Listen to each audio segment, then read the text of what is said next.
Hey everyone, welcome to ClickFix Tech. In today's tutorial, I'll show you the complete step-by-step process of downloading and installing CrossFire on your PC or laptop. So let's get started. First, open any web browser on your computer. In the search bar, type Smilegate and press enter.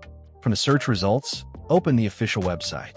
If the site opens in Korean, simply switch the language to English using the language option available on the page. Once you're on the English version of the website, navigate to the Games section and select CrossFire from the list. This will take you to the game's official page. On the CrossFire page, click the Play for Free button and then select Download to begin downloading the game installer. After the download is complete, open the installer file. If you'd like to install the game in a different location, click Browse and choose your preferred folder. Otherwise, leave the default location selected and click Next to continue. The installer will now begin downloading and installing the required game files.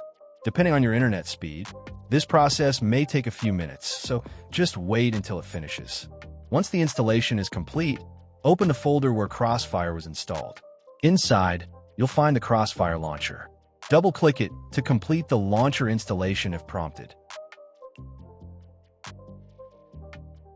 After the launcher is ready, sign in with your CrossFire account, or create a new account if you don't already have one. Once you're logged in, the launcher will check for any updates and download them automatically if needed. When everything is finished, simply click Start Game, and you'll be ready to jump into CrossFire on your PC. And that's how you download and install CrossFire on any Windows PC or laptop. I hope you found this tutorial helpful. If you did, make sure to leave a like, subscribe to ClickFix Tech, and turn on notifications so you never miss future step-by-step tech tutorials. Thanks for watching, and I'll see you in the next video.